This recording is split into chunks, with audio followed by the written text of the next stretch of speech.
বিসমিল্লাহির রহমানির রহিম। প্রিয় শিক্ষার্থী, তোমাদের স্বাগতম। আজ আমরা এসএসসি রসায়নের পর্যায় সারণী অধ্যায়ের গ্রুপ এবং পর্যায় নির্ণয় শিখব। খুবই গুরুত্বপূর্ণ একটা টপিক ছিল আমাদের আজকে পড়ার, গ্রুপ এবং পর্যায় নির্ণয়। চলো টপিক সিরিজে যাই। তাহলে নিয়ম, আমরা বলছি নিয়ম, গ্রুপ এবং পর্যায় বের করার কিছু নিয়ম আছে। এই নিয়মগুলো জানলে তোমরা সকল মৌলের গ্রুপ এবং পর্যায় বের করতে পারবে। আচ্ছা, তো নিয়মটা কি? এক নম্বর নিয়ম দেখো, এস, শুধু এস দিয়েছি। এক নম্বর নিয়মটা এস। এসটা কি? ইলেকট্রন বিন্যাস করে যদি সর্বশেষ ইলেকট্রন যদি এস অরবিটালে যায়, কি বললাম? আমরা গ্রুপ নির্ণয় শিখতেছি গ্রুপ। এটা হলো গ্রুপ নির্ণয়ের নিয়ম। তাহলে কি বললাম? ইলেকট্রন বিন্যাস করে বা ইলেকট্রন বিন্যাসের পর সর্বশেষ ইলেকট্রন যদি এস অরবিটালে যায়, শুধু এস অরবিটালে যায়, যেমন 3s, 2s, 1s, 4s ইত্যাদি, 5s ইত্যাদি এস অরবিটালে যায়, তাহলে এই এস অরবিটালে যে কটা ইলেকট্রন থাকবে সেটা তার গ্রুপ। দুই নম্বর হচ্ছে s প্লাস p এক্সট্রা 10। তাহলে একই শক্তি স্তরে যদি ইলেকট্রন বিন্যাস করার সময় s এবং p তে ইলেকট্রন যায়, যেমন 2s 2p, 3s 3p, 4s 4p, এর ইলেকট্রন দ্বয় s এবং p ইলেকট্রন যোগ করে এবং তার সাথে স্তর যোগ করে আমাদের গ্রুপ নির্ণয় করতে হবে। পরবর্তীতে তিনটা নিয়ম দেখো, s প্লাস p। একই পর্যায়ে একই শক্তি স্তরে যদি s এবং ভিন্ন শক্তি স্তরের d, এর কথা আছে কি s মানে কি 3s, d হলো 4d ইত্যাদি।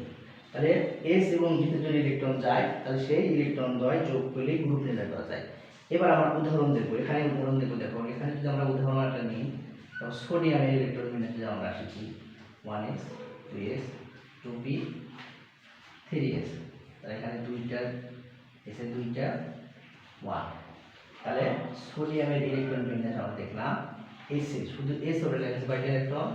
একটা। তাহলে এর গ্রুপ 1। সোডিয়ামের পরমাণুর গ্রুপ কত হবে? 1।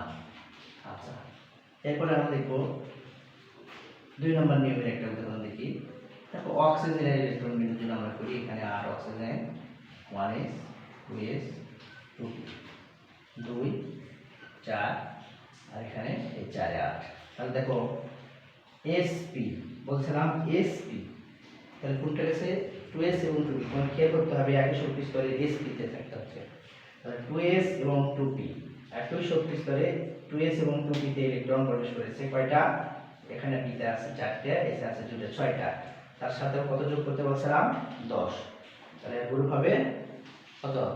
16। হ্যাঁ, 10 6 16, গ্রুপ 16।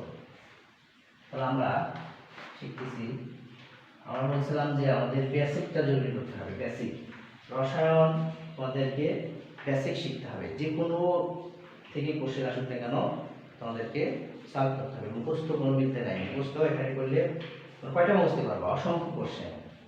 আচ্ছা, এরপর একটা উদাহরণ দেখো। এখানে আয়রন যদি আমরা ইলেকট্রন বিন্যাস করি, iron 26, 1s, 2s, 2p, 3s, 3p, তারপর আমরা দেখব 4s, 3d, 2 2 6 2 6। 4s ইলেকট্রন আগে যাবে, যাওয়ার পরে যেটা থাকবে এখানে 3d তে যাবে। তাহলে আপনি অনুসারে আমরা করলাম 4s যাওয়ার পরে ইলেকট্রন থাকে 6টা, 20 6 26। তাহলে দেখো sd, তার মানে কি বুঝলা? এখানে sd, s এবং d। তাহলে 4s 3d, 4s এর ইলেকট্রন আছে 2টা, 3d এর ইলেকট্রন আছে 6টা। তাহলে ওই দুটো যোগ করলে কি হবে? আমাদের গ্রুপ হবে। তাহলে এখানে গ্রুপ হবে গ্রুপ 6 দিয়ে 8। সিম্পল। এই হিসাবটা তোমরা একটু 1 নাম্বার 2 এবং 3টা নিয়ম জানা পারলে আমাদের গ্রুপ নির্ণয় আর ভুল হবে না। তাহলে কি বললাম? s ইলেকট্রন বিন্যাস করে সর্বশেষ ইলেকট্রন যা যাবে সেটা হচ্ছে আমাদের গ্রুপ।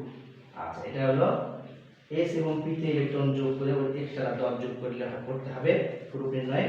এবং এখানে s এবং d তে ইলেকট্রন বিন্যাস করে যা ইলেকট্রন থাকবে সেটাই গ্রুপ। এখন হচ্ছে পর্যায় নির্ণয়। পর্যায় খুবই সিম্পল, সর্বশেষ ইলেকট্রন যত নং সংখ্যায় যাবে। কি বললাম? সর্বশেষ ইলেকট্রন যত নং সংখ্যা, সঙ্গে কি বলছে এখানে 3 এসে গেছে, মানে 3, তাহলে পর্যায় 3 লিখে ফেলাম। গ্রুপ 1 পর্যায় বা তৃতীয়, দেখো তৃতীয় পর্যায়। এখানে দেখো কত মান হয়ে গেছে 2, তার মানে পর্যায় তৃতীয়। আচ্ছা, এখানে এখানে কত গেছে 4s, সর্ববহিষ্ঠ শক্তি স্তর। এখানে বলছিলাম যে সর্ববহিষ্ঠ শক্তি স্তর এবং সর্বশেষ ইলেকট্রন যেখানে হয় সেটা কিন্তু দুই জিনিস। এক সর্বশেষ ইলেকট্রন হচ্ছে দিতে, বহিষ্ঠ শক্তি স্তর 4। তাহলে এখানে পর্যায় চতুর্থ পর্যায়, এখানে পর্যায় চতুর্থ পর্যায় বের করার জন্য শিখলাম যে সর্বশেষ ইলেকট্রন যত নং সংখ্যায় যাবে সেটা 4 নং এসে চতুর্থ পর্যায়। তাহলে আমরা খুব সিম্পল, খুব সহজ নিয়মে গ্রুপ এবং পর্যায় বের করা শিখলাম। আশা করি তোমরা বুঝতে পেরেছো। বিশেষত আমরা পরবর্তী দিনে অন্য কোনো গুরুত্বপূর্ণ টপিক নিয়ে আলোচনা করব। ভালো থেকো, ভিডিওটা লাইক এবং শেয়ার করবে এবং সবসময় ভালো থেকো, পড়ালেখার মধ্যে থাকো। আল্লাহ হাফিজ।